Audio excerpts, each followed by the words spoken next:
Welcome everybody. Welcome to this fifth session of the lectures of 1CG, these open lectures, this time related to channel modeling. Before we start, I would like to give you a very brief on the general information. These sessions will be recorded and will be public afterwards on the 1CG website. So you do not have to worry about recording yourself. Also, you are welcome to post questions and comments in the chat for our speakers. That after the three speeches, we will have time to address these questions that you post in the chat. Please, you are encouraged to join the discussion online. We have this hashtag 1CG Open Lectures altogether, and you can also tag at 1CG Global, as you see on the screen. In case you have some technical issue, you can contact directly the host on the chat or send an email to this address, info@1cg.org. Okay, so my name is Narcis Cardona. I'm the director of iTEAM Research Institute in the Valencia Politècnica University. I am also in charge of the 6G Joint Innovation Center between iTEAM and Huawei. Today we have three very interesting lectures on channel modeling from three very experienced researchers worldwide. So we can just go through the first of these presentations from Professor Jianhua Zhang. She's with the Beijing University of Post and Telecommunications in China. And her talk is about the recent progress on channel measurements and models for 6G. So welcome, Professor Zhang. The floor is yours. Thank you. Thank you. So I will start. Okay. Should you share your screen? Oh, can you change the screen share? Yeah. Okay. Can you see my screen? Yes. If you it's okay. Yes, if you go full screen. All right. Yeah. It is not. It is now. Yes. Thank you. Yes. Okay. Okay. So I will start. Thanks for the introduction, and it's my great honor to be here to present some of our recent progress on channel measurement and modeling for 6th generation. Thanks for the invitation from 1/6 generation, and also thanks for all the audience. And I only have 25 minutes, so I try to present all of my content in 25 minutes. Down from Beijing University for Post and Telecommunications. So today I would like to present three parts. Firstly, about the trend and vision of 6th generation channel model.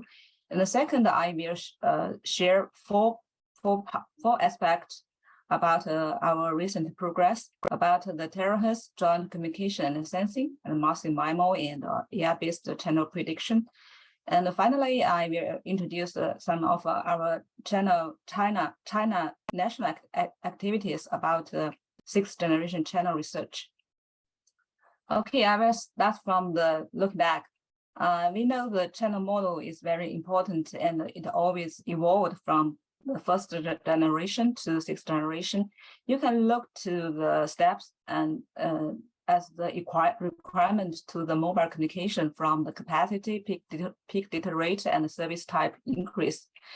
So the channel model also expand from the time to time frequency and then to the space.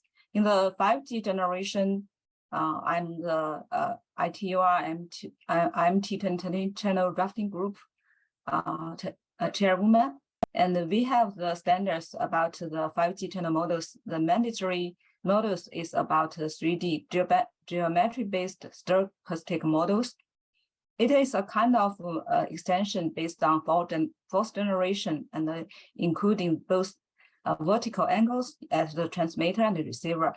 And also the retracing or hybrid model as the optional included in the ITU standards. So currently we look into the future and about the sixth generation. So firstly, we look to the sixth generation, the vision. Now it comes to the nearly the same consensus. It is a kind of digital twin, ubiquitous intelligence. So how about the challenges to the channel model research?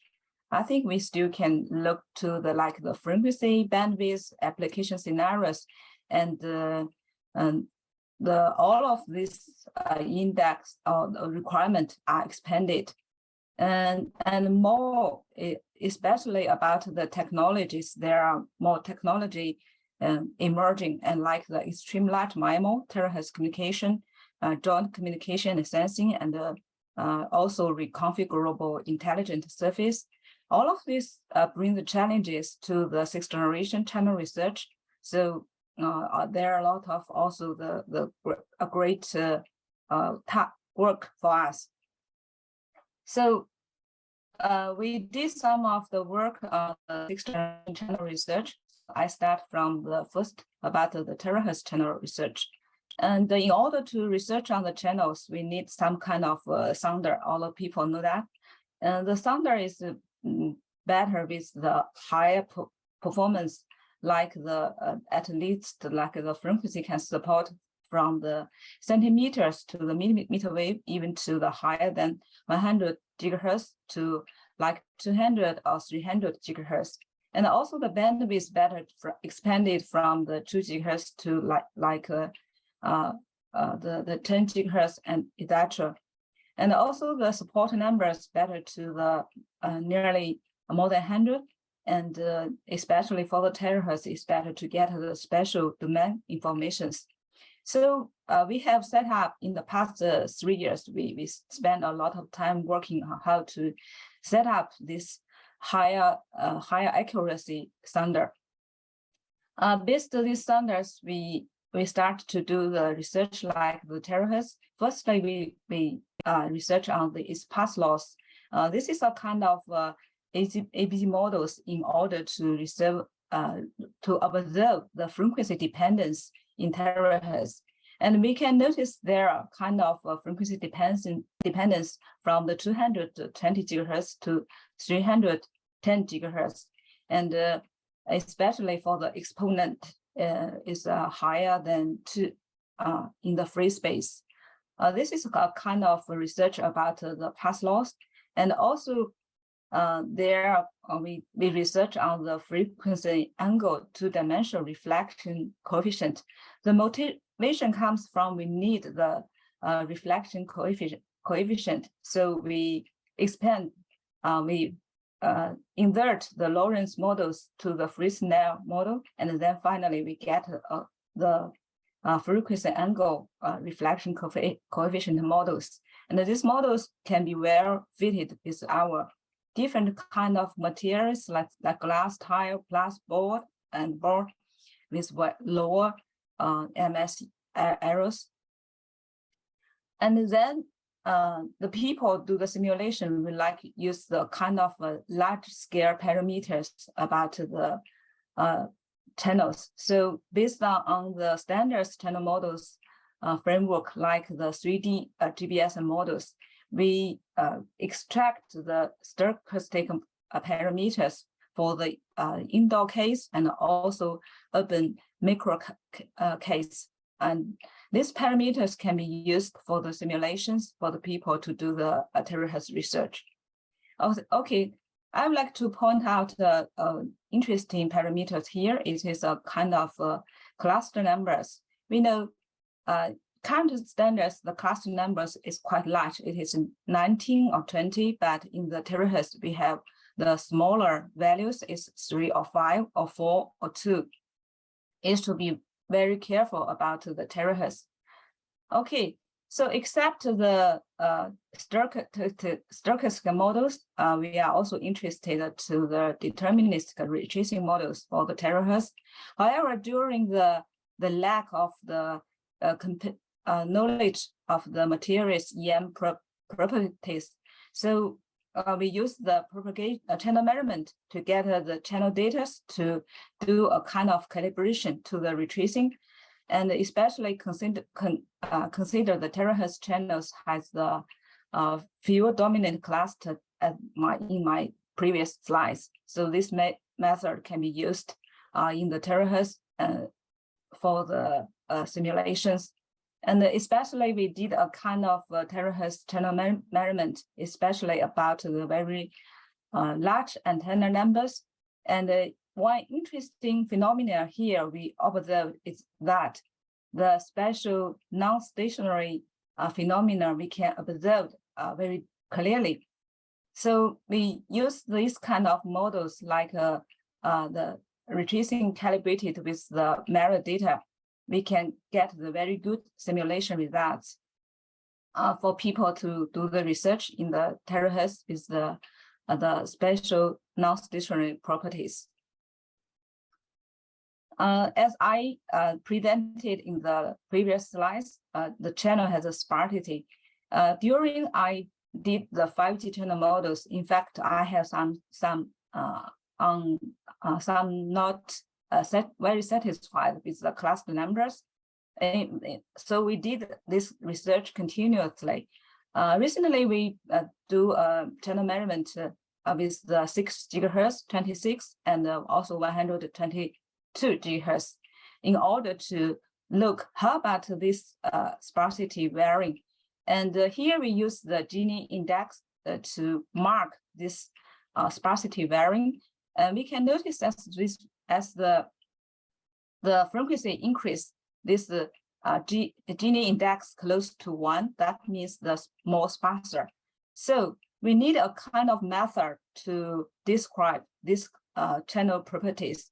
So recently we introduced new models, but it is not changed very too much to the current standards. In order to make the models can be evolved very smoothly. So we introduce a kind of intra-cluster key factors in order to change the currently 5G channel models. It is equally on each rate in the past.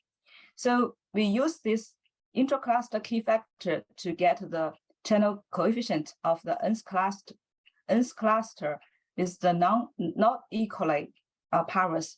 So this method we can observe our proposed scheme can be very match the error data. So, okay, I will go to the second topic about the joint DCAS channels. And the people are very interested to the joint communication and sensing, but how about the channel? I think we are trying to answer these questions. And we did the measurement in our lobby at the BOPT, and this middle picture is about the sensing channels. You can notice they are very well clear for the wall and for the irregular buildings. This is a kind of, on the right side, is a kind of a communication channels. And because the sensing is from the transmitter to receiver and then back to the transmitter. However, the communication is a single way. So you can notice they have some shared cluster, like the first cluster and like the fourth cluster. So we define the shared scatters and based on this defined shared clusters, we proposed a kind of DCS channel models. And here we can, for the communication channel and the sensing channel, we have the shared and the non-shared clusters so that we can do the simulation. And by control the sharing degree, this is a kind of power ratios. We can notice our channel methodology can realize the different degree of shared cluster, like 0 degree, 20 degrees, 60 degree, and 100% shared cluster. So we give a way to realize the DCAS channels. So next I will go to the massive MIMO channel measurement and modeling. The people now, as the antennas numbers in the increase, we can notice the antenna aperture will increase. And if we calculate the relay distance, the terminal will be in the near field and the spatial non-stationary will appear. And this is the measurement results. We can notice very obviously, like this parts, obviously the non-stationary appeared. So how to describe and especially how to simple low complexity and accurately catch this property, we introduce a distance dependent parameters. It is A matrix and S matrix, and multiply with the current models, we can get the massive MIMO channel models. Okay, this is use the ray tracing to calculate. This is use our models. We can notice our model can be nearly 95% match with the matter data, and also very greatly reduce the timing to calculate, like from the 20 hours reduced to the only 1 minute. So we try to give the people a kind of model, high accuracy, where with a lower complexity. And another is about the RIS assisted channel models. RIS is very, very hot. And what's the difference compared with the traditional channels? This is a 5G channel models. And compared to the 5G channel models, the two difference. One is that it is a kind of a cascade channel model, and another is we need to introduce the RIS radiation patterns. So here we use the cascade link, and also we need to model the RIS radiation patterns. And we try the different ways, and finally we found the equivalent impedance models can be used to describe the reflection coefficient of the rays with the incident angles. And we use the physical optical method to calculate the RIS radiation patterns. And then we give the step mainly composed of 3 steps to calculate the RIS channels. And especially we use the cluster cutting to reduce the complexity nearly 85%. So this is the changing to the currently standard GPS model procedure, how to include the RIS to the current simulations. Finally, I go to the channel prediction, and during I did the 5G channel standards, I feel there are 2 models, but each of them has some advantage, some disadvantage, how to combine them. So I give some idea, like the stochastic cluster should be matched with the scatters. So I defined like the cluster nuclei. So I try to include environment information to the clusters. And after 6 years, my students finally solve this problem. Firstly, we get the propagation environment, and then we have the propagation environment, and we use like radar slam, all of this computer vision scheme to get the environment reconstruction. And then we use the geometrical opticals of the method. We can get the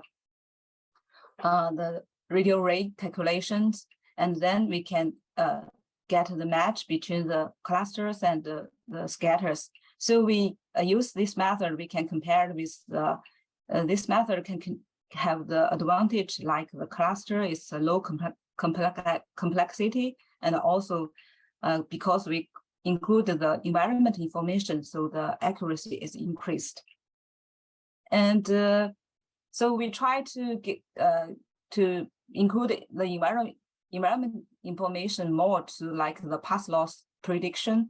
So we use a kind of environment features like the distance, volume, variation, blockage to get the path loss prediction. And we use a kind of like random forest method to do the prediction. It's with very well performance.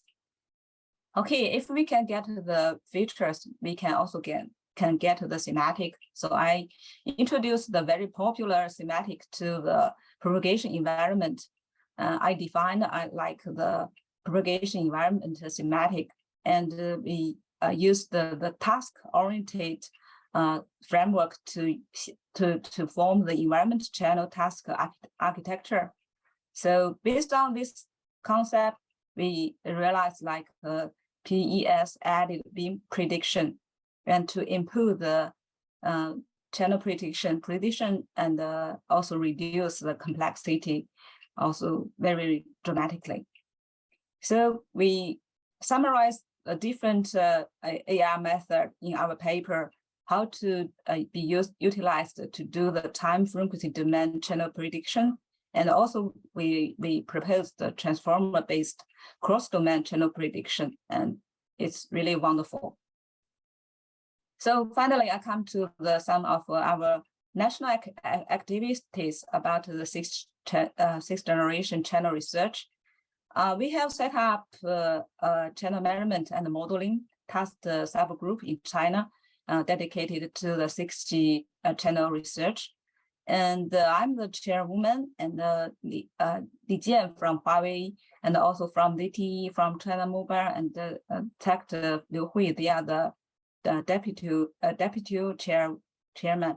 We are together with all of over 35 members from university, enterprise, research institute to work together to do the research about sixth generation channel.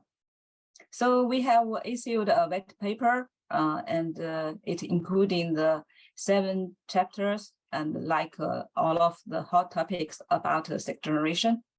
And finally, I have a news. We issued. We have developed one software based on our 5G software submitted to the ITU, and currently it supports like Terahertz, RACE, DCS, and the extreme large MIMO. And I have announced this put on our web page. People who are interested can be downloaded and used. If there are some unsatisfied, you can respond to me. So finally, say hello to Pekka, and also greatly appreciation to all of my colleagues, students. They are wonderful. They are so work hard to solve all of challenges for the sixth generation channel models. Thank you.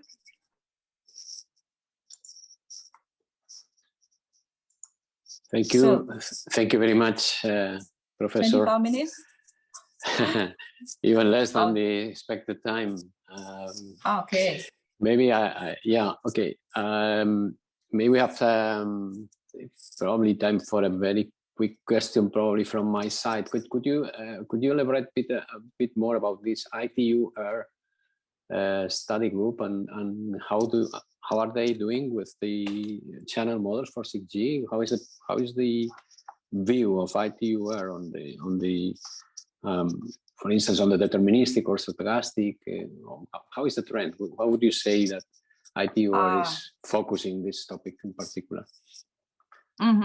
Okay. Currently, the ITU activities, just like the previous 5G standard activities, firstly, they were defined like the vision and the tech trend. So currently, the ITU activities about the sixth generation visions and also the tech trend. So this document we are nearly closing where near drafting closed. And after this finished, there will be some period for the people to prepare the technique research. So maybe in the 2025 or 6, I think the evaluation group will be set up in the ITU, and to start to evaluation the sixth generation candidate radio interface technology candidate techniques. So at that time, it will be start the 6th generation channel model standards activities. I think the time schedule like this. Yeah. Okay, sounds nice. Thank you very much. So we still have 1 or 2 or 3 years to prepare.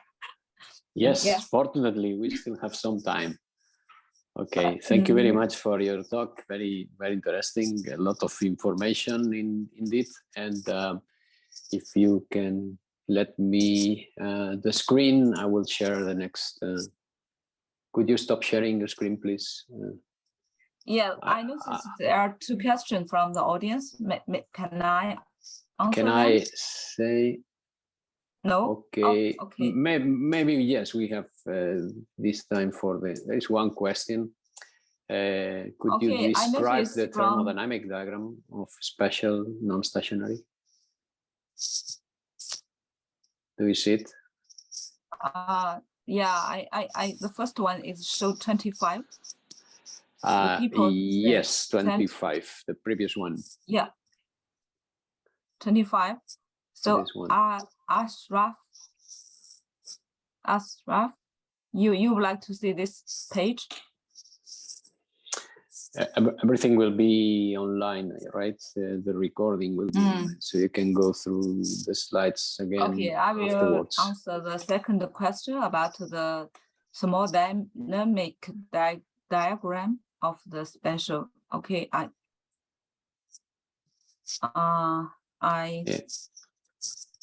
this is a kind of question. I think it is not a kind of thermodynamic reasons. It is kind of because the antenna aperture is very large, so the different antenna element, the first one and the last one, they will have the different views to the cluster, to scatter. So they will have the different power and the angle, and so you can notice the changing of that, like the loss blockage. This is a kind of reason from the environment to the channel propagation. So I hope I answered this question from the Luli. Maybe I can complement the question. This antenna element index in the y-axis refers to every of the antenna elements, but I understand that the number 1 in this antenna index and the number 700 are not necessarily in the same line, right? It's a way of going through the array along the array in this approach of circular array, as far as I understand from the graphs. If you see the left side, there is the circular array approach to calculate the a big number of antennas around a certain central point. Thank you. And this is why the shape of these lines in the diagrams, in the thermodynamic diagrams, look like this. Yeah, it is because you're assuming circular arrays, and not planar so far, at least for the information I see on the screen. Okay. Ashraf, if you are interested into the path law of the race added network, I didn't present today. In fact, we have a kind of model in the Global conference. We have the published papers. It's a kind of multiply between the first jump and the second jump. You can look to our papers in the Global Conf. Okay. Yeah, thank you. I think we have to move. Okay, I think we have to move to the next speaker. So thank you very much. Any other questions you can make it and be answered either online or afterwards. Thank you, Professor. I need. Okay, very good. I was about to share my screen again, and yes, I already switch off. Okay. Yes, thank you. Okay, so we just can just move to the next speaker. Next speaker is Dr. Pekka Giosfi. He's a senior specialist at Keysight Technologies, and also he's a professor at the University of Oulu. So he has both roles in the industry and academia. And those that you know Pekka or have followed his work, he's an expert in this channel modeling aspect. So I'm sure his talk will be very interesting for everybody. Thank you, Pekka, for joining us. The actions for 6G channel characterization talk is ready. Take the floor, please. Thank you. Thank you, Narcis, for the introduction, and also thanks for Jianhua for the regards and for the nice photo from old times. Okay, I'll try to share my screen. Let me do it like this.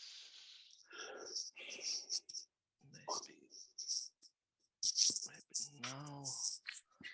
Does it look good? Yes. Okay. Perfect. Thank you. Very good. So, yep, actions for 6G radio channel characterization. Okay, as Narcis introduced me, I work for two organizations, for Keysight Technologies and for the University of Oulu in Finland.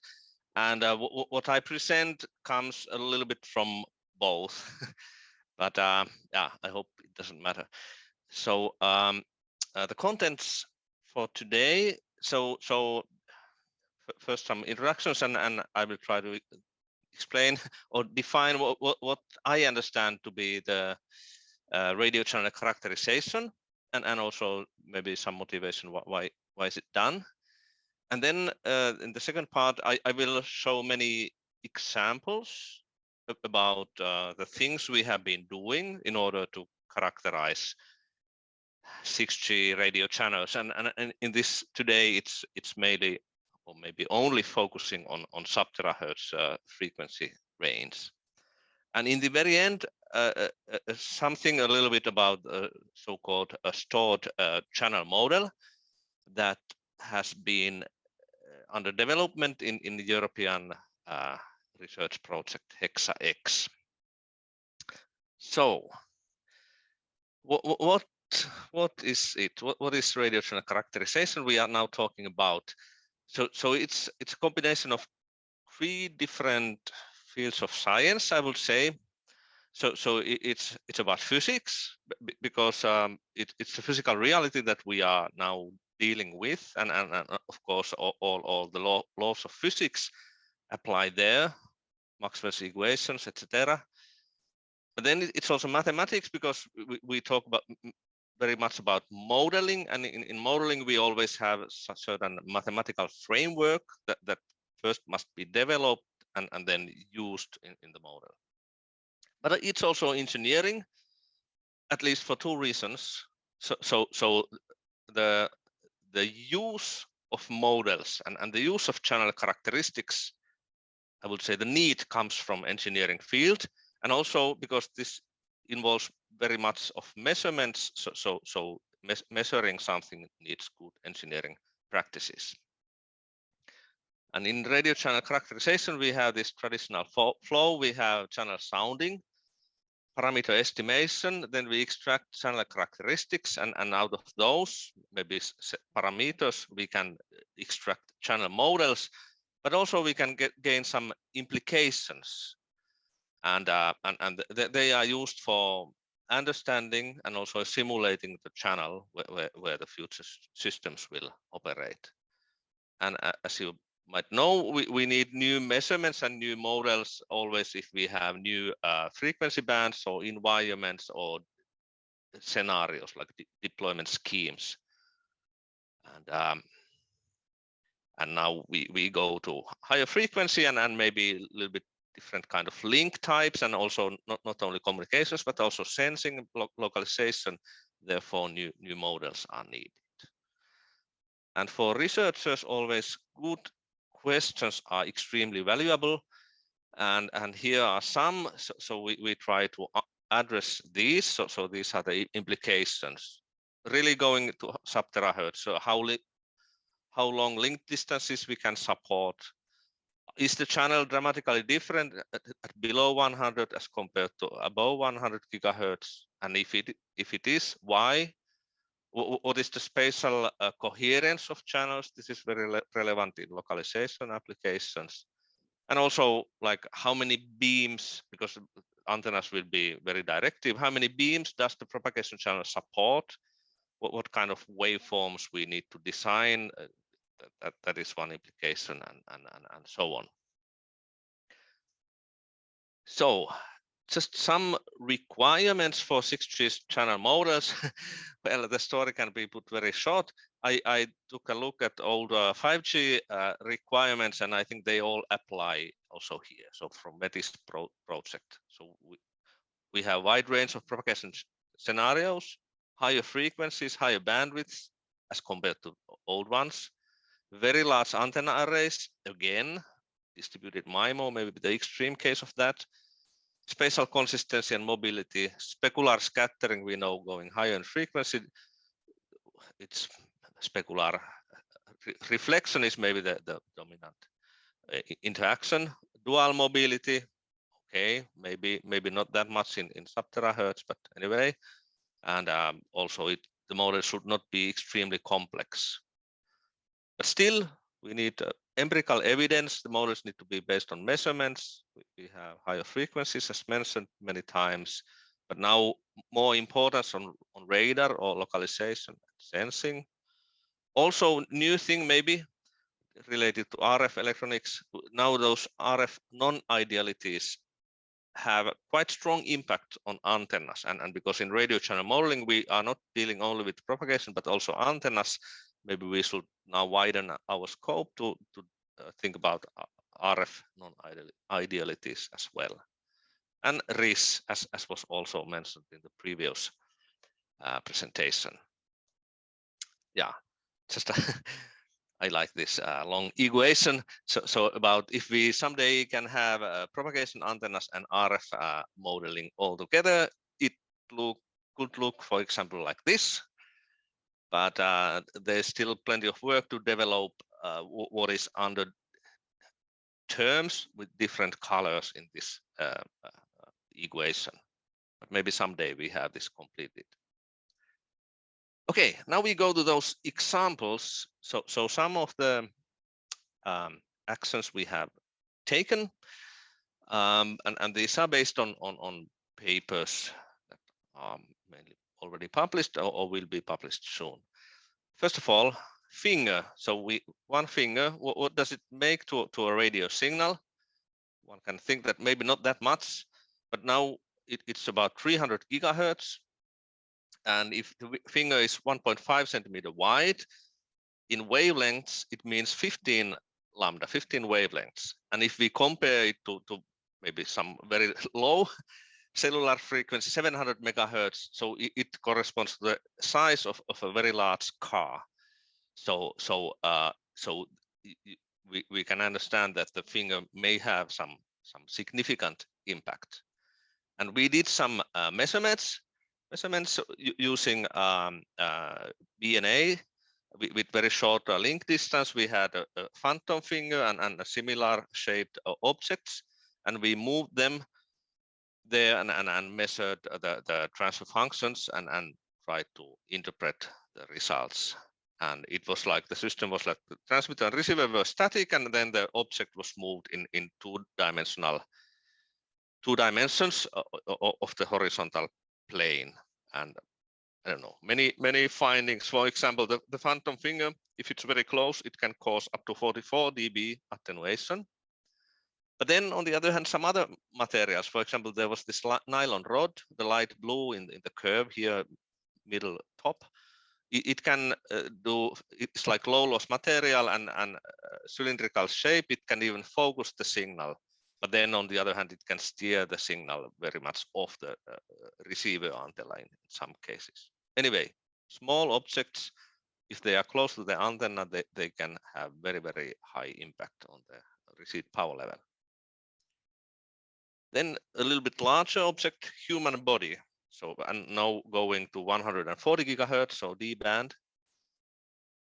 Again, measurements in the lab using keysight VNA, PNAX, and now a little bit longer link distance, 3.5 meters, and we had different persons moving, crossing the line of sight path. So again, transmitter and receiver were static, pointing each others, and just persons were moving and crossing the path, and we were measuring frontal and lateral and so on. And results are here. I don't know if this is blocking. So with metallic cylinder, we for reference, and then the persons of different size and shape, and we can see that there's very nice this kind of interference patterns or diffraction. Yeah, this kind of patterns on the edges, and then the deep fading duration, and depending on the person's size and of course position along the transmitter receiver link, the pattern is different. But again, we can observe maybe 30-40 dB attenuation due to the person, and this is a case that can easily happen in indoor environments, office or some similar. Okay, then double directional indoor propagation. I think in BUPT they have been doing this, and also Thomas Kürner, who is the next presenter, they have been doing this a lot. Just one example here. So we are also, again, keysight PNAX, VDI frequency extenders, Chinese made rotation units in the bottom left figure, and measuring like angular rotations of the transmitter and receiver, measuring the channel. And this case, it was a corridor, indoor, like T-shaped corridor. Transmitter is here on top left, and receiver was in two different positions. This is line of sight position, so it's a little bit lower here on bottom right of the photo. And then it was also in another place. And then we took the data, double directional data, and used it for for this kind of we extended the data by using ray tracing. By the way, this should be animation, but now it doesn't like me and it doesn't roll. But anyway, you can imagine. So the transmitter is moving from non-line of sight to line of sight position, and the paths were like interpolated using ray tracing, but the original samples were from measurements, and then we kind of made a time continuous channel model for this case. It was very nice exercise. Number of beams. So this is one of the implications our colleagues have been very interested in. So if we are on sub-terahertz, so how many beams can we find, or how many beams does the propagation channel support? And why is it important? Well, some people think that it's maybe only line of sight path that is present typically if we are this high in frequency. But this has shown to be wrong understanding. But okay, if there are more, so there is line of sight, it's of course the best one. But if it's blocked, for example, by a human, then do we have some spare beam directions that we can utilize? Or when those guys who design antennas or those control circuits, do they need to provide capability to control simultaneously multiple beams? Or is it sufficient that if we are at sub-terahertz, we can only support one beam per time? In other words, is spatial multiplexing, is it a viable option or not? And etc. etc. Many questions, and we try to find answers. So we have measured deep and directional data. And how do we count the beam numbers? So we have these discretized power angular delay profiles, PADPs. Then we choose a beam shape. In this study, we took only this very simple 3GPP synthetic beam using 10-degree half-power beam width. Then we defined 3 different methods to identify beam directions. Yeah, then we use those methods and extracted some cumulative distribution functions function curves of the beam numbers, and of course, yeah, one important parameter here is the dynamic range.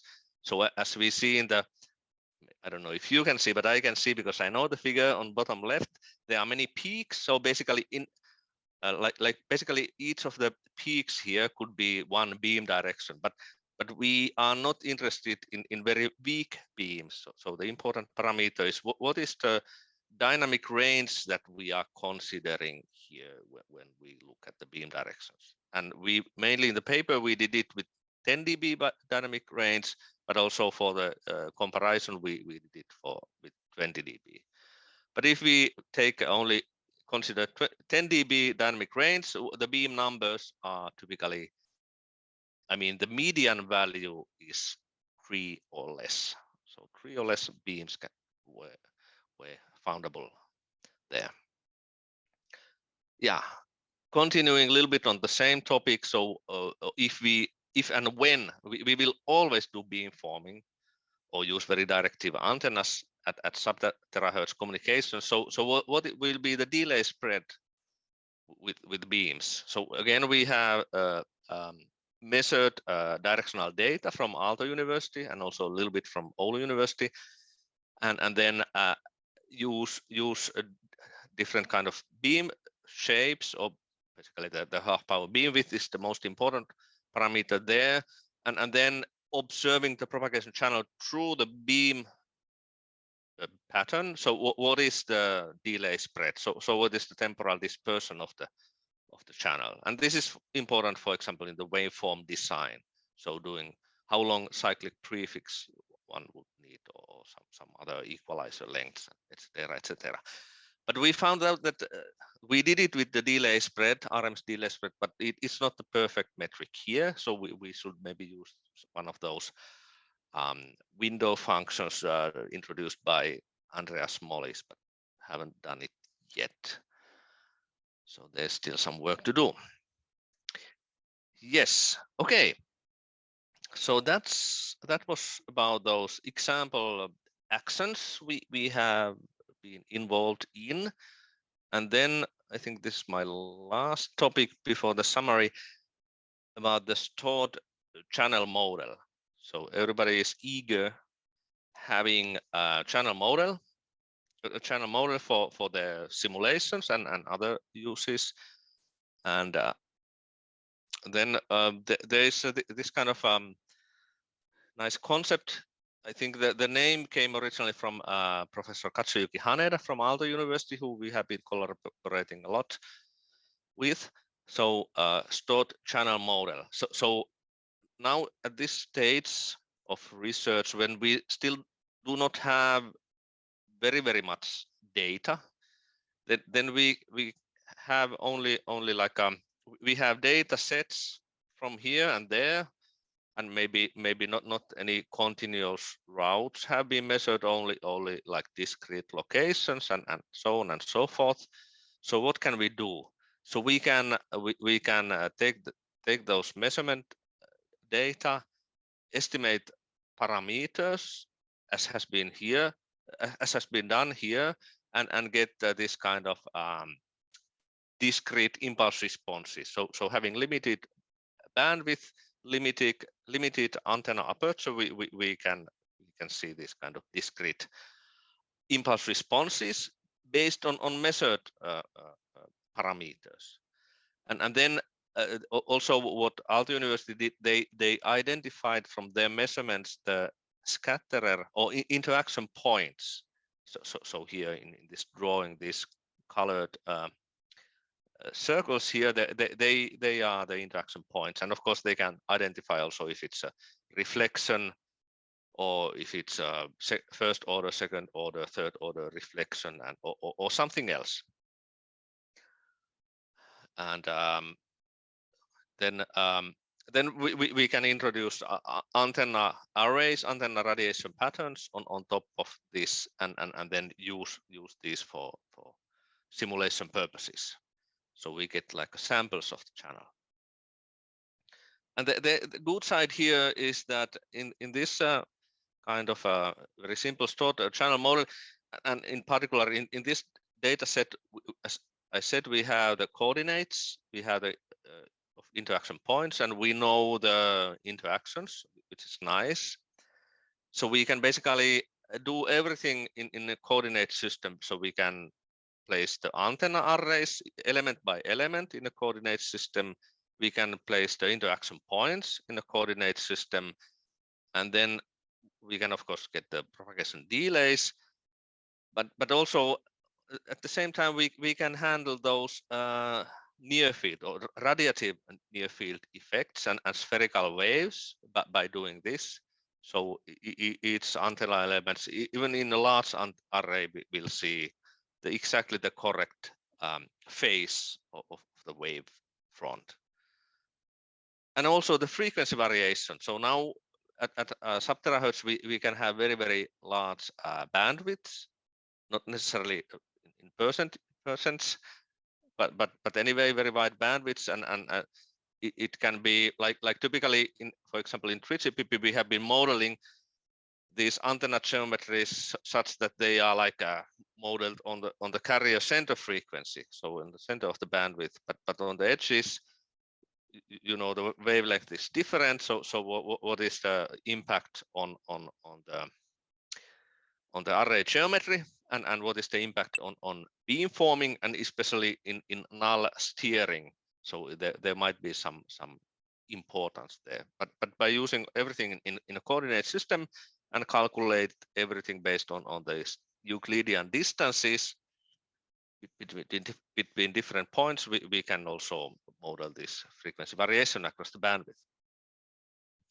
And also nice thing in this data set is that we have also the environment, not only the propagation, but also the environment. It's modeled in many cases by a point cloud data set or by just a simple layout of the environment. And therefore, these models can be used nicely for localization and sensing investigations. Okay. And in Keysight, we have been doing this. Okay,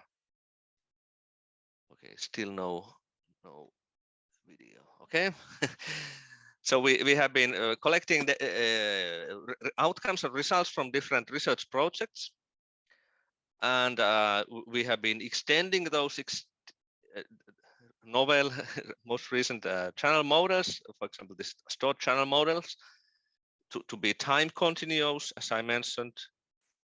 We have implemented one proof of concept demo using measurement data both from Oulu University and Aalto University, which is located in Helsinki, Finland. Embedded time variant beam antenna beams. It's a nice video. It's a pity you don't see it. It's here on top right, and really interpolating multiparts in between different measured locations. Introduced small artificial Doppler shifts for multiparts. There might be some small vibrations of in the environment, for example. And then this human blockage. So we measured the blockage pattern, and now we can include in different models. For example, like there's in the figure in the middle, there's a blue cylinder. If you can see it, it can be made moving around, so it acts as the blocker, and it's blocking signals or parts gradually, and that brings time variability to the case. Okay, and we did the very first emulation of a D-band channel model in Keysight. Summary, almost there. So what can I say in the end? I have 40 seconds according to my timekeeping.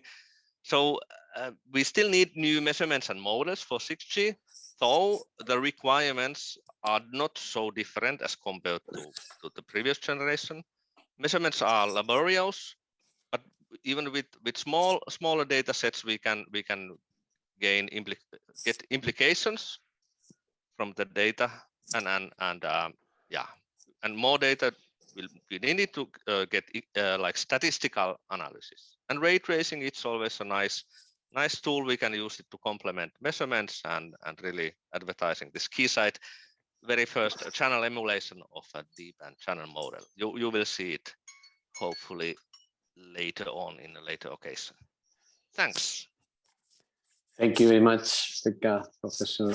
There is a maybe I know that we are 1 minute already after the schedule, but there is a very quick question probably to answer. What makes the difference between your 3D ray tracing simulator and MATLAB ray tracing? Do you see the question on the screen? It's no, I don't see. That you're shooting. Are you using shooting and bouncing method or different thing? If you can disclose, share it, of course. Okay, yeah, okay, maybe. Yeah, 3D. Okay, so in, I mean, what I showed there, it's like it's not ray tracing per se, so it's not like having the environment map and then identifying, discovering parts based on the environment, but it's really like there was first like single directional measurement, so omni antenna in the other end, directional capability in the other end, so we know directions in the other end and we know propagation delays, we know the environment, so we are able to identify the parts with this information. This is what Katsuki Haneda has been doing in Aalto University. They have papers describing. Okay, good. Thank you very much. Thank you again. Keep online for the panel afterwards. Yeah, and now I need the screen back. Yeah, it's all yours. Thank you. Thank you very much. I will just go back to the lectures. So the third lecture is given by Professor Thomas Kurner. To make a very short summary of his career, for Professor Kurner, 60 gigahertz was very low frequency 30 years ago. So you can imagine that Professor has been working on these high frequency bands from many years ago. So if someone can talk about terahertz propagation, this is Professor Thomas Kurner. I think we have not him online so far, but we have recorded his presentation.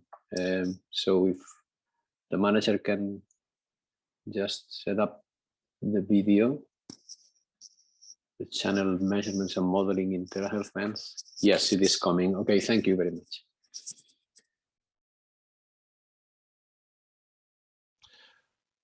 Yeah, welcome to my talk on channel measurements and modeling in terahertz bands, and I would like to thank the organizers for inviting me to give this talk. This is the outline of my talk.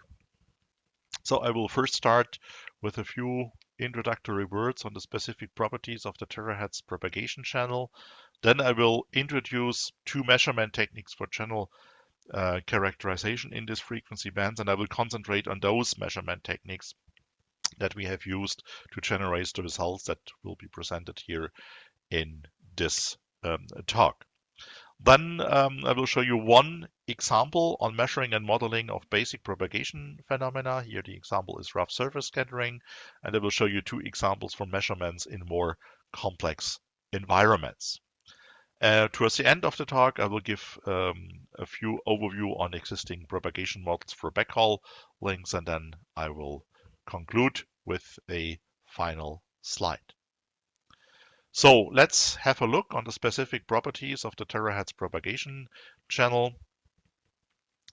When looking to the typical attenuation, and plot this over a frequency range between 100 gigahertz and 1 terahertz, we get this graphics where we have here the attenuation as a function of frequency and as a function of distance. And the free space loss due to Free's equation is already quite high at these frequencies, but on top of the free space loss, we have an additional attenuation. You see here this ripples, and they come from the influence of the atmospheric attenuation. So in order to mitigate the high path loss, high gain antennas are required. And about the atmospheric attenuation, we can neglect the atmospheric attenuation if we are in indoor environments and short distance. However, for example, for a backhaul link over several hundred meters, atmospheric attenuation plays a role, and I will come back to this towards the end of my talk. But now let's concentrate first on the indoor environment. And due to the high gain antennas, so we need a line of sight connection between an access point and this laptop computer, for example. Now, what happens if someone steps into this link? Then, of course, the question is, what can we do with a communication link? So now let's explore first a few communication propagation phenomena that we might exploit, that we are used to do this at the lower frequency, sub 6 gigahertz, for example. So the first question is how much of the signal is transmitting through that person. So not much, because the attenuation is quite high. So no propagation via transmission. The other effect is diffraction, but diffraction losses are already quite high at 60 gigahertz and even higher at 300 gigahertz. The only possibility to still maintain the link is using reflection and scattering processes, and so therefore when explaining about the propagation phenomena, I will give you the basic when exploring the basic propagation phenomena, I will give you an example from scattering measurements. Now, I already mentioned the channel measurements. So what is the motivation to do so many measurements at, for example, 300 gigahertz? Now, we all know whenever a new wireless communication system is established that is operated in either a new frequency band or a new application environment, or in both, and this is the case in several scenarios for terahertz communication, then we have to start the activities in channel characterization and channel modeling. And channel measurements are always the first step to do this. And this is why large part of this talk are about channel measurements. Now, talking about channel measurements, let's talk first about measurement techniques for terahertz channel characterization. And I would like to introduce here two techniques: terahertz time domain spectroscopy and time domain channel sounding. Many groups, including ourselves, are also using a vector network analyzer to characterize the channel, but since I don't show examples from this measurement type, I just explain the other two techniques. Now, what is terahertz time domain spectroscopy? In this case, a very short pulse is generated using a femtosecond laser, and this pulse goes to a detector once through an optical delay line and a sample. The sample that has to be measured, or the characteristics from that sample have to be derived, and the other goes through this transparent mirrors and then goes to the detector. And by the difference of these two signals, one can sample the signal and then derive the impulse response. And by applying a Fourier transform, then you get the reflection coefficient, or can derive the reflection coefficient in frequency domain. This setup has an extremely high bandwidth, and an example that I will show you is results from 100 gigahertz to 1 terahertz. However, it can be used only at relatively short distances and mainly to characterize the material parameters of certain samples. The other measurement techniques that we are using in this talk is time domain channel sounding. Here, a pseudo-random sequence generator is used at the transmitter, and the properties of this PN sequence are such that the autocorrelation function gives almost a Dirac function, and by a cross correlation of the received signal with the original pseudo-random sequence, you can then derive the channel impulse response. And this allows real-time and even dynamic measurements, which are a bit more difficult when doing this in frequency domain, for example, by a vector network analyzer. The channel sounder we are using at TU Braunschweig is shown here, and it consists first of all of a transmitter and a receiver. You see here the photo of the transmitter and receiver, and you see also here in this principal figure that at the transmitter and at the receiver there is two components at each end of the links that are involved. So the light gray box, this is the so-called sensor node where the PN sequence is generated and then a signal is generated at the frequency between 5 and 13 gigahertz, so a signal with 8 gigahertz of bandwidth, and this is then used as an input to the frequency up converter, then up converts the signal to 300 gigahertz. The same process is done the other way around at the receiver, so you have a down converter, and then at the sensor node all this autocorrelation techniques are applied. Both transmitter and receiver need to be connected via cables to a base unit that provides the power, the clock of 9.22 gigahertz, and provides also a data connection to the receiver in order to retrieve the data. The whole thing is controlled by a laptop. Both transmitter and receiver can be put on rotational units that are capable of rotating within a range between 0 and 360 degrees. So we can use these rotational units in order to retrieve the spatial characteristics of the channel. Here are a few numbers characterizing the channel sounder. As mentioned already, it has a bandwidth of 8 gigahertz. The M sequence order is 12, and we can measure 17,590 channel impulse responses per second. And with this, we can resolve even the Doppler characteristics if we have moving objects that have a speed of a typical pedestrian. Center frequencies are 9.2 if we operate the sensor node without the frequency up and down converter, 304.2 gigahertz and 64.3 gigahertz. So we have also frequency extensions for 60 gigahertz. And the base unit allows to connect up to 4 transmitters and receivers. Now let's have a look on some measurement and modeling result, and I would like to first start with terahertz time domain measurements of rough surface scattering. Now, what is a rough surface? Now, you will see also in the results that whether a surface is considered as rough or not, it depends on the wavelength. And the critical number is the ratio between the wavelength and the surface roughness. And please take into account that at 300 gigahertz, we have already a wavelength of 1 millimeter.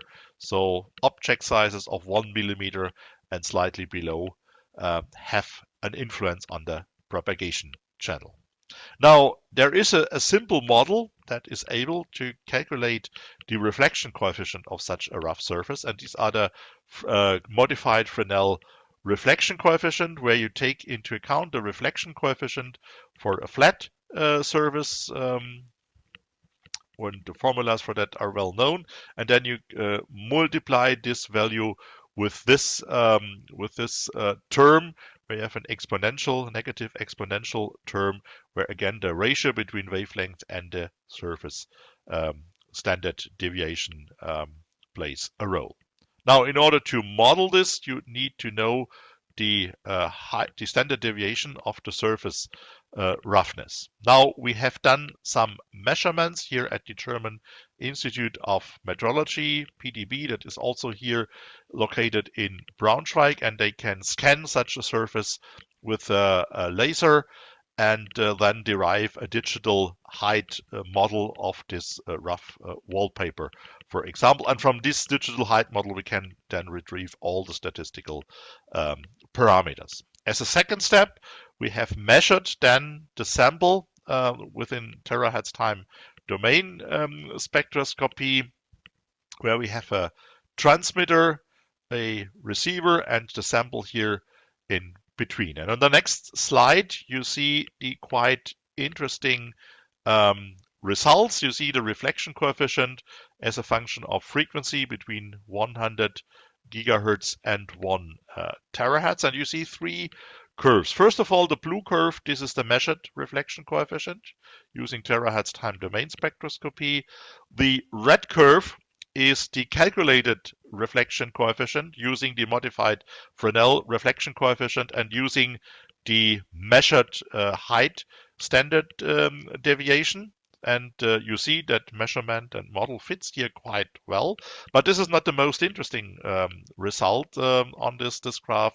The more interesting result that you see is here this green line. This is the reflection coefficient that you would get if you have an ideal flat surface. And the interesting thing is that around 100 gigahertz, there is not much difference between the rough surface model and the flat surface. And if you go to the higher frequencies, 300 gigahertz and beyond, then there is a huge difference in the reflection coefficient, which means that, and in this case, we use the rough concrete that I have also shown you, that this behaves as a flat surface at 100 gigahertz and as a rough surface, for example, at 300 gigahertz. So as a next step, I would like to show you two measurement results from measurements in complex environments. And the first application is a measurement in a real data center. This was done within the Horizon 2020 Terapod project, which was about using 300 gigahertz wireless links to replace some of the fibers in a data center. And the first measurement scenario was in a corridor where you have racks on the left and right hand side of the corridor, so highly reflective environment. And what you see here are the measurement results for two different transmitter receiver separations. So here on the left hand side, transmitter and receiver have been separated by 12.5 meters, and on the right hand side in the same corridor only by 3.6 meters. The results that you see are the angle of departure plotted over the angle of arrival. Angle of arrival at the receiver, angle of departure at the transmitter, and the color code here is the relative received power. So black means that this is the maximum that we have received, so we have used the same scale for both distances. So for the longer distances, you see that the most of the energy comes via the line of sight, and there are a few light reflections that you can observe. If you move transmitter and receiver closer to each other, then you observe that apart from the line of sight, there is also strong reflections at angles of plus minus 30 degree. And we have found that the reflection on one of the walls is only 3 dB below the line of sight, which means that in such an environment, you might to take into account also the multipath propagation. The second measurement result from this data center experiment that I would like to show you are the measurements of the influence of plastic curtains. Now you see here plastic curtains on top of the racks, and the reason for these plastic curtains is that for the cooling procedure, cold and hot aisles are required in such a data center in order to avoid that the air of the cold and warm aisle mix. They have this plastic curtains. Now one application scenario is if you want to connect different racks via a terahertz link, is that you use top of the rack communication. However, for the top of the rack communication, there are these curtains that may disturb your propagation path. And in order to measure the properties of these curtains, we have used a radar type setup where TX and RX are pointing into the same direction, as you can see also here. And on the right hand side, you see an impulse response. And this impulse response reveals that there is certain peaks, and we could trace back these peaks to the position of the curtains. And there is even signals with a longer delay, which means there is some signals that are propagating through the curtains and some signal is reflected at the curtains. In this data center environment, we did also some comparison of measurements between the channel sounder measurements and some ray tracing. So therefore, we have derived a 3D model of the ray tracing. And here you see for the 12-meter distance, you see here the measurement results, and you see also the points that have been derived from the ray tracing. So at least the positions of the strong signals can be also identified in the ray tracing approach.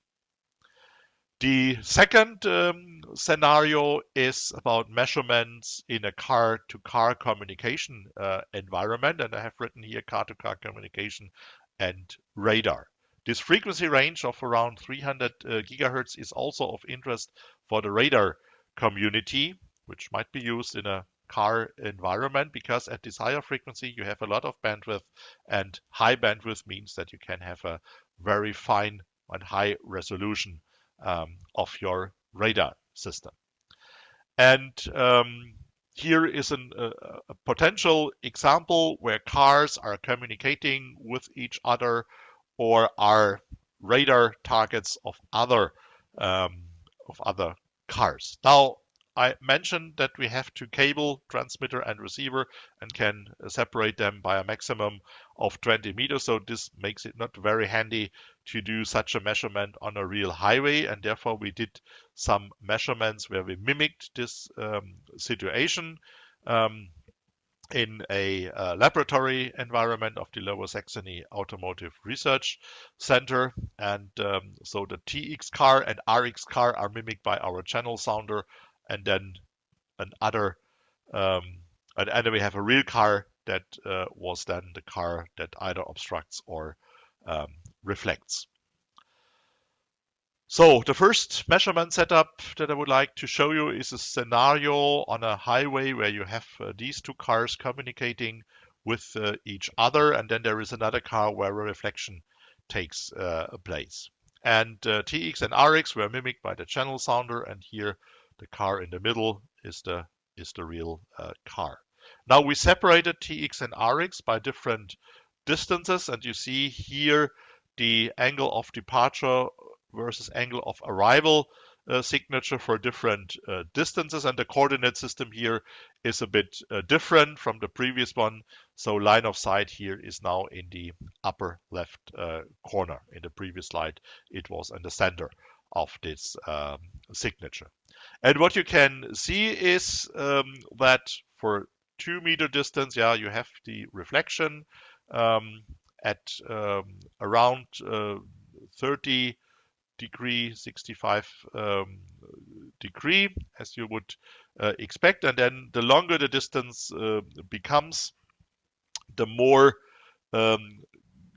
the reflection walks or moves towards the line of sight connections. For the longer distances, it is quite interesting that other reflection and scattering points are popping up.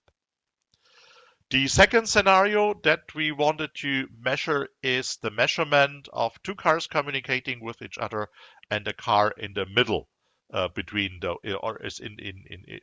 those two cars. Now, I mentioned that there is nearly no diffraction around an object, and also the transmission is not possible, and this is even more the case in such a metallic environment. And so we wanted to know what happens if there is a car in between, because there is another possibility that a signal may go below the car.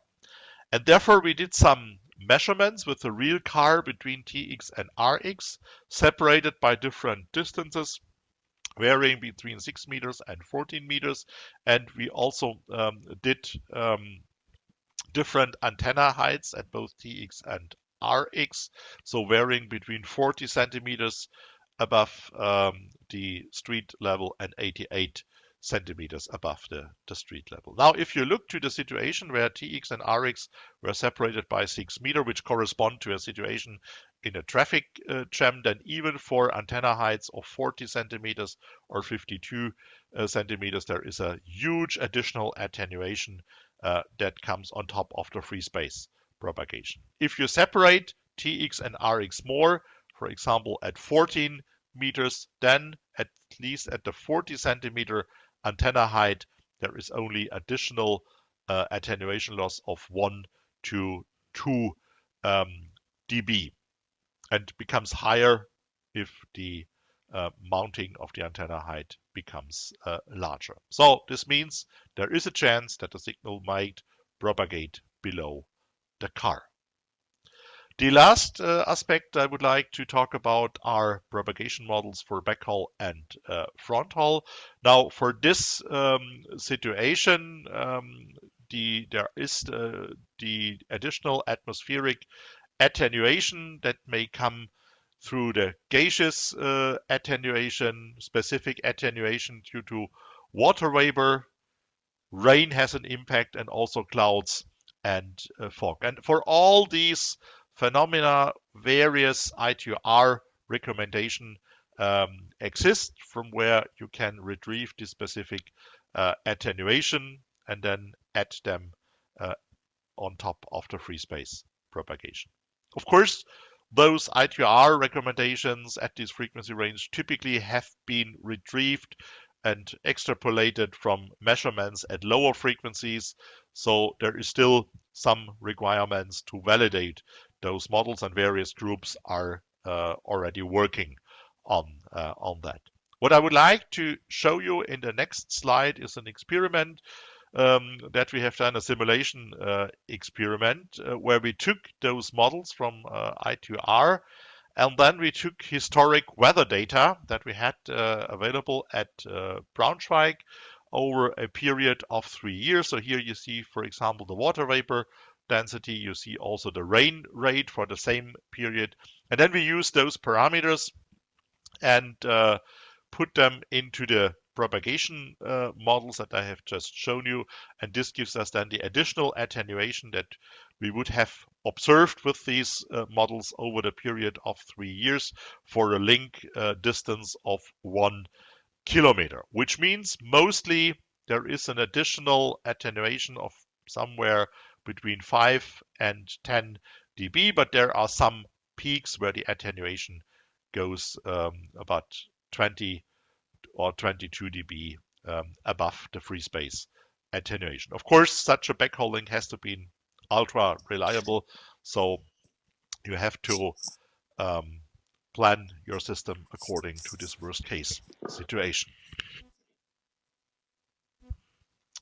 So this brings me to my conclusion. I have shown you a few exemplary measurements and modeling approaches for the terahertz band that was carried out at my group at TU Braunschweig. But there are various measurement campaigns and models reported in the literature also from other groups.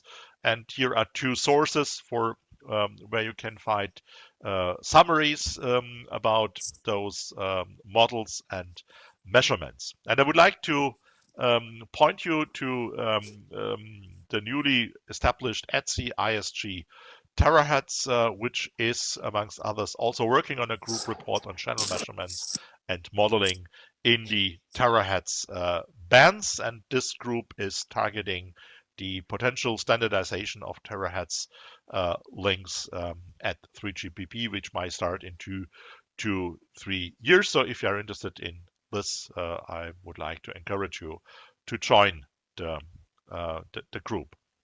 With this, I would like to conclude my talk. Thank you very much for the attention. Thank you very much, Thomas. I think you are already online. At least I see you on the video. Yes. How are you? Thank you for joining. I know that you are very busy in many parallel things now. So thank you. There is not that many questions from the audience, different from those that we already collected. So probably we can come to this panel discussion. Let me share my screen for a while. Okay. Okay, we are at this point. We could start the panel discussion. For the panel, we have, of course, the three speakers, Professor Zhang, Professor Kurner, Professor Kiosti. Okay, let me start with something, or summarizing what I would like to address in the panel. I'm interested in three main points. One is these near field issues that are arising, of course, when we use big arrays and these new scenarios. The second is about reciprocity. We have not talked that much about that, so I would like to share some discussion with you about how do we manage with the reciprocity or non-reciprocity of the channels. Of course, the materials characterization, which is critical, which is not trivial to have it for any scenario in which we want to model. And finally, but I will go to start with this because there were some questions from the audience related to this point, is how much the ray tracing and the stochastic and versus deterministic models are working fine. No? So I'm missing something in my screen, which is the yeah, this one. Yes, sorry guys, already back. Okay, so my first question for the discussion is the following: is when the deterministic models are really applicable? So when it makes sense to use ray tracing and when it doesn't. Everybody knows that it depends very much on the frequency band and the range and the number of or the amount of data that you can collect from the environment and how to do it. No? But if you need ray tracing, then you need a lot of data if the frequency is high, meaning a lot of details about the materials and the environment. If you don't have it and it's low frequency, probably ray tracing is less relevant for certain scenarios. If you do ray tracing, there is a lot of information to manage and to store about the channels. I know that you also mentioned that there is a way to reduce the complexity of these ray tracing channels by padding probably the tabs, the relevant tabs, one way or the other. But at the very end, if we simplify this ray tracing, probably a stochastic model should be even better from the very beginning. I know it's a very wide question, but I'll let you elaborate on this. Since I have seen that there is still interest from the ITU to work on ray tracing channel models. But okay, open for any of the three of you. When do you think and how do you manage to or when do you think that it is applicable and when it is painful to have ray tracing models? Who wants to answer first? Maybe I can start. Yes, sure, I'm sure that in Terahertz maybe. Yeah, Thomas, thank you. Professor Thomas, you better because thank you. We are struggling for long time. Yeah. Go ahead, Thomas. First. Yeah. Okay. I would say the following. Yes, on the one hand side, we need more information as we are used to have frequency, because it's always the ratio of the wavelength and the object size that matters. The 1 millimeter wavelength, then quite a lot of objects to model things accurately. On the end, since we are moving to high, we are closer to the visible light, where is quite, and then what we have already seen in the 60 range, that at least the main path produced by ray tracing compared the measurements, and a similar so observe at the 300 gigahertz. Now, to what you want to apply the rate. Really want to apply it for a planning. Of course, you need all those to make it accurate. On the other hand, has also the potential that you have a scenario and you can run the ray tracing with many different configurations. Use these ray tracing results a stochastic channel model, which is then much quicker to do than if you would amount of measurements, and you even cannot do all the measurements for all scenarios. An approach would be to do measurements in order to validate ray tracing result, and I think also the angular for departure time can be very well reproduced.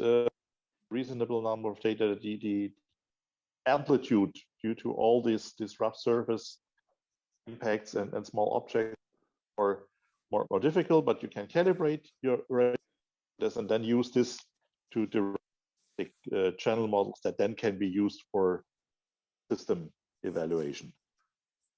Okay, good, thank you. More opinions or comments about this? Ladies first. Thank you, Pekka. You are always so gentleman.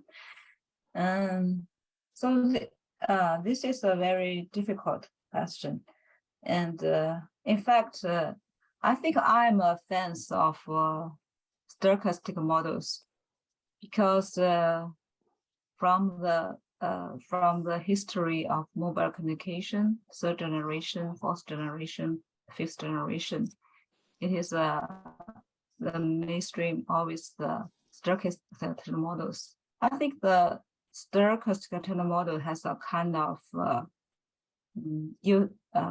advantage, like it is you can be use simulation very quickly, but already catch the main propagation characteristics like the angles, the powers, the Dopplers to affect the transmission technique. So in order to answer this question, I use the idea from the Pekka, the first slides. He said why we do the channel models. It is a kind of physical and mathematical and engineering. So if we are talking about the retracing, it is a more physical explanation to the ray, how to generate, how to be reflected. So it is more accurate from this point of view, especially if we have the environment information.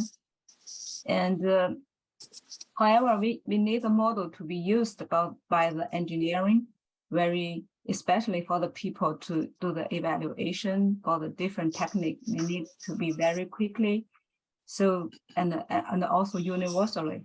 So from this point of view, I would like to say stochastic models can be used. So my conclusion is retracing or stochastic models, they have the different advantage, and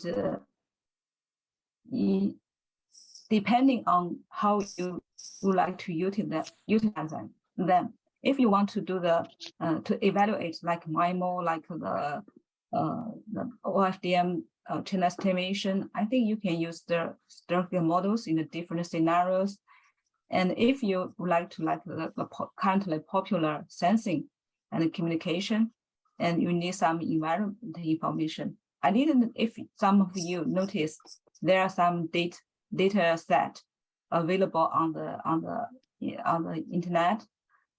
They use the retracing to produce the data set because have the environment information, also have the data, so you can do the joint communication and sensing research. So I think depends from my point of view, you are hard to say which model is better for the different scenarios. I prefer depending on what kind of a property you are more interested in the channels. If you are interested to get the performance very quickly and the average in the ergodic point of view, I think you can use the statistical model. But if you want to have some information like environment and such kind of information, especially if you care about the physical mechanisms, maybe the ray tracing is better. I think so. My conclusion is depending on what are more important for you from the channel point of view. Yeah, that's my answer. Okay. Yeah. So if I may continue, maybe yeah. So really, the use is very important. I think if we talk about those localization investigations, etc. So the model must match with the environment. So we don't need, we cannot use only the propagation or radio channel information, but also the locations matter. So I think it's quite natural to use deterministic modeling, ray tracing for any localization or sensing simulations, for example. Then on the other hand, as I know from Keysight industry experience, companies like stochastic channel models very much. And for 5G from Meti's project, I was kind of trying to push this map-based model, which is more deterministic type, but it was not a big success in 3GPP or in ITUR. So it's like just stochastic models, they are favored in many cases. And my last thing I want to say, a little bit different, is that if we think about what are the limits of ray tracing, or how well can we predict the channel using ray tracing, maybe quite nice indication is in the work of Katsuyuki Haneda from Aalto University and his student Francis de Guzman. As I said a little bit earlier, they have been measuring at 140 gigahertz with omnidirectional antenna in the other end and with directional antenna scanning in the other end. So they have from one end directions, propagation delays, and path gains, etc. And then they have laser scanned point cloud of the environment, and they use ray tracing as post-processing, trying to identify each and every path trajectory. And in many cases they succeed, but not in all cases. And if we rely on the measurement, it means that in some cases the ray tracing fails. I don't remember the numbers, what is the success rate, but anyway, the significant parts they typically can identify, but not all of them. But they have published papers, one you can read about it. Anyway, it's a nice thing to read. Okay, thank you. Maybe it depends very much on how much information do you have to apply the ray tracing channels, right? And in any case, it is good to have it to verify or to understand the channel, the propagation, and from that you can make stochastic approaches. There are some other questions related to ray tracing, but probably we should. I think more or less we have addressed it. Something now about terahertz frequencies. There is a question. I would also like to talk a little bit about that. And the question is if okay, but Thomas, you have mentioned a lot of challenges. Also, Pekka and Jinhua. Characterizing the channels, of course, the materials, of course, how much these microscopic things can be modeled or not. Question in the audience is also addressing what can we expect to find as a challenge when we try to extend, if we want to extend the 3GPP model for terahertz frequencies, no? So the 3GPP GBS SCM model for terahertz frequencies. What will we find next? if we want a new 3GPP model, the extension of it to terahertz frequencies, is it only a matter of just scaling it up? Well, I guess it is not. Okay.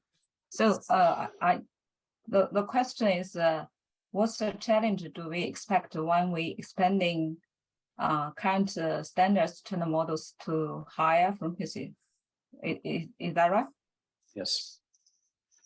Okay.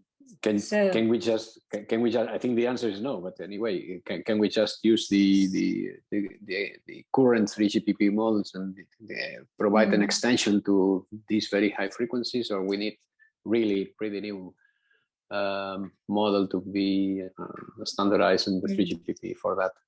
That's the main question, I think. Okay. Okay, I will try to answer this question. It's a very good question.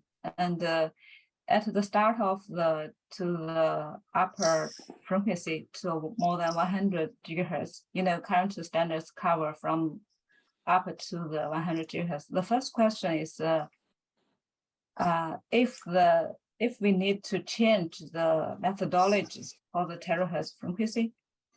And so we currently, from our research point of view, it looks like we still can use the GBSM channel model framework, and but we need to consider the terahertz new characters. Like today, I presented the sparsity because in the previous standards, the cluster numbers is too high.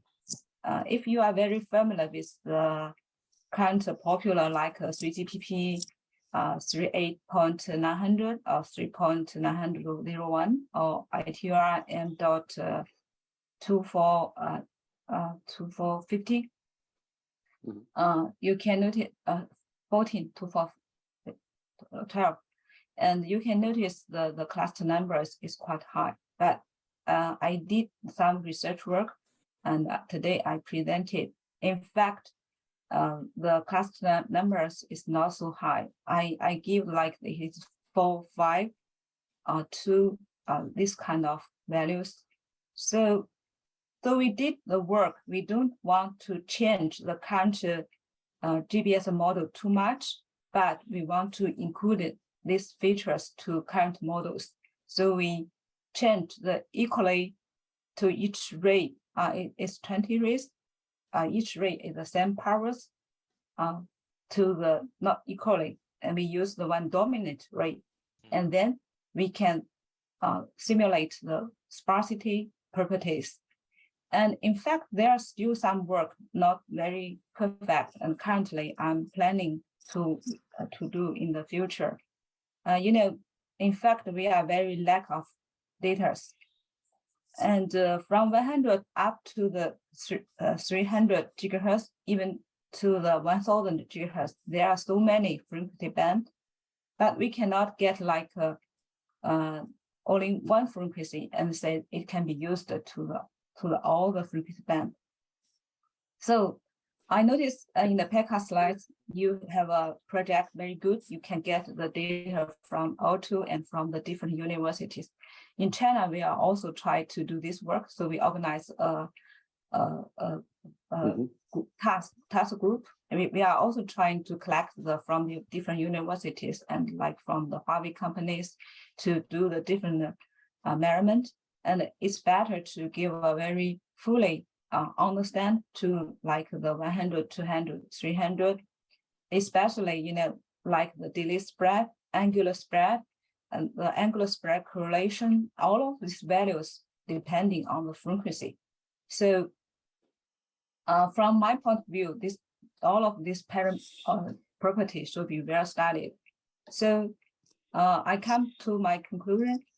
Current looks like the GBS model framework still can be used, but we need to be very careful to the different properties like the cluster numbers, like the all of the frequency dependent properties, and also I would like to say the last speakers from Thomas Kuhner also give like the roughness this kind of very detailed research, because as the frequency increased, the wavelengths become smaller, explained by the pica, and something we omitted in the low frequency in the centimeter and the millimeter wave.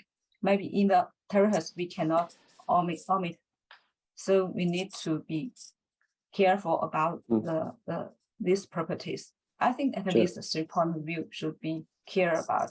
Yeah, that's my answer. Hope answer your question. Yeah. Thank you. Any quick comments from the other two? I might, yeah, if I may. So I agree with the previous. I think in reciprocity it's possible to like extend the model mainly by finding new parameterizations, but also the mathematical framework needs to be changed at least to some extent. Let me give one example. In the current reciprocity model, each and every path or cluster, as they are called, is really fading. 40 dB variation of the path gain very rapidly. And that model should be up to 100 gigahertz. I think that is not valid, not even up to 100 gigahertz, and definitely not at sub-terahertz. So that's one point that needs modification. And maybe just a small further comment. Very good. They talk maybe about even each cluster, they're not enough, right, to get the really distribution. That's correct. Exactly. Yeah. And another thing, if people are willing to make like major modifications, is the cluster concept overall. Are there clusters at sub-terahertz? That's a good question. Yeah, that's my comment. So maybe I can. So I perfectly agree with what Chinua and Pekka have. If we look to the art of propagation and channel modeling, which phenomena you have to take into account and which neglect, and this definitely change if we go to the higher frequency.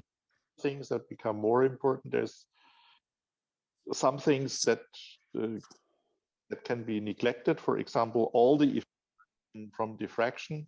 We probably can forget about this if we go to the 300 gigahertz. This is one where we may somehow extrapolate. We have to be careful because some of the effects we have seen phenomena that are no anymore. So it also came to the of the channel because a lot of are not there that we see. But there is also another.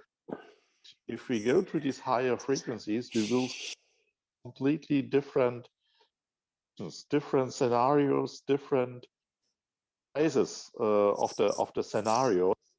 This will also completely change. And for my guess, have to create some new models or significantly to the framework that is current. Yeah, sure. Thank you, Thomas. Are you online? Yes. Okay. Thank you. I was also curious to know about your opinions on the this near field modeling, right? These near field areas, so this Rayleigh distance that it seems that it's closer to what the distance between transmitter and receiver will be in the next scenarios. That certain arrangements of XL MIMO and in some frequency bands and these new approaches for 6G. If we model near field as part of a stochastic approach, maybe it's an additional term in the overall. I'm not sure if from the deterministic point of view, is that separable? Probably yes. Jinhua showed us this approach of the S parameters, you call it S parameters addition, which is nice. But I'm thinking on when we go to use this model for the estimation of the channel or use this model for the physical link level communications, will this be consistent enough to do the channel estimation? So this parameterization of the channel, including the near field, will cause, I guess, a lot of computational additional cost, and maybe it's not a 100% consistent estimation of the channel itself. What would you? Aha! I see some slides now coming on screen. Yeah, I think it's better use the. Can you elaborate a bit like about this? It's a kind of mathematics, physics, and engineering. Yeah, I saw that you did this addition of these error parameters as a near field effect on top of what the rest of the propagation is. But at the very end, the terminals will be in one position, not in any. Yes, you can. Yeah, in fact, you have a very, very good and deep questions, and as for the answers, I think I get your questions. You are asking how to simulate, and how about the accuracy of this method, right? Yeah, and probably a complementary question is, if I do channel estimation from the terminal or from any of the two sites, can I infer that I am near field or far field? Okay. That's a very tricky question, probably. But maybe you can use the distance, because from the model itself, probably you can see how much the behavior of the channel tells you that you are near field, and you have to do a kind of communication link. I'm trying to answer your question. In fact, the radio distance, it is a kind of approximate values. It's like the from one source, the electromagnetic start to emit like a spherical, and after some distance it becomes plane. So we assume that that's like a far field. So this distance we used to assume like there are some kind of phase variation, like the pi divided by 8 or approximates these values. So you are hard to say there are a very clear point. It is changing from the far field to the near field, right? Yeah. So now we are trying to describe the near field, because it use a very simple method. Here we use the this equation, like the H can still continue the GBSM models, and here we use the A matrix.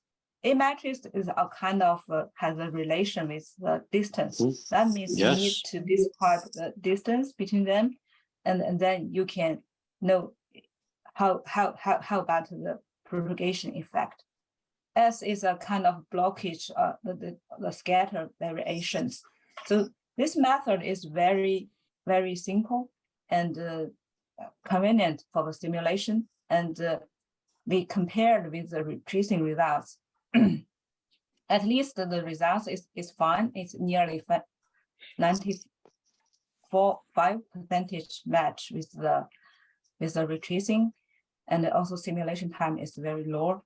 But in fact, if you want to explain the near field effect, I think we need to use the electromagnetic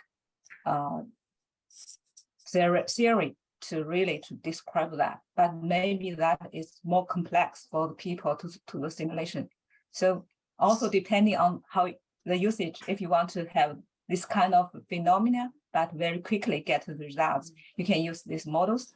But if you want to have the physical propagation mechanism, maybe you can use the retracing. I think depending really on the application. But this is a way to catch. We already validate, but it's correct. Yeah, that's my answer.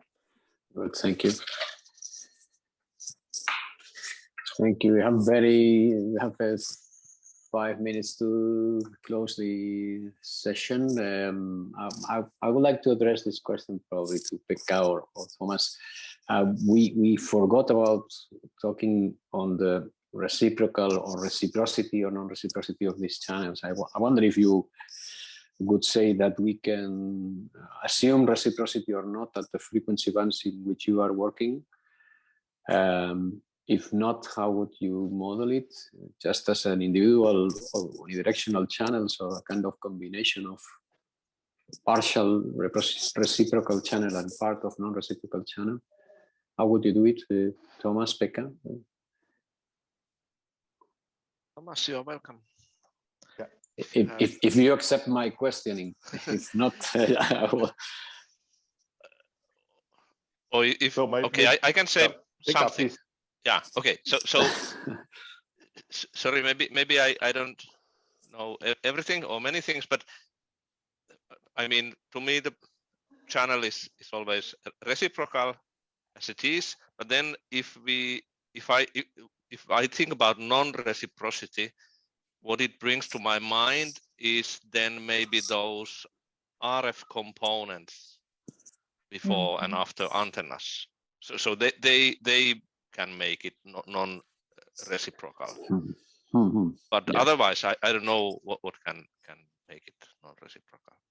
That's all I can say about it.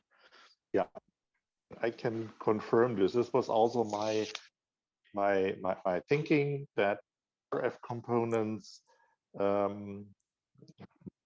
extension the make it non-reciprocal, but in the propagation itself, I'm not aware of any that plays an important role here, makes it non-reciprocal. So it's there is no materials as we have, for example, in this where we have this local channel in the hardware component, but I'm not aware about any propagation that makes it non-reciprocal.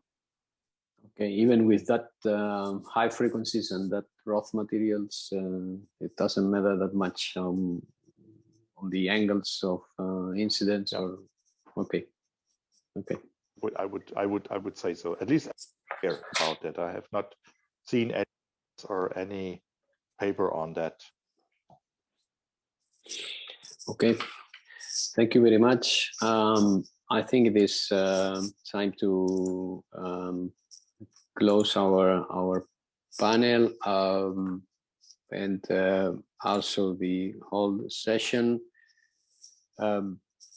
Thank you very much, all the speakers, for your very interesting presentations, the attendees for being here today, and for your questions that were many. And also, I would like to thank the organizers of these sessions, the 1CG Association, and the people behind the screen, which are taking care of this system and the conference.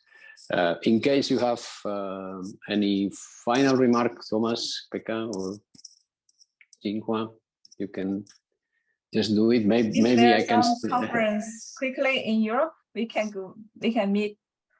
Okay, next one I think is. Let's all go to UCAP, to Florence, Italy. UCAP could be the next occasion to meet each other.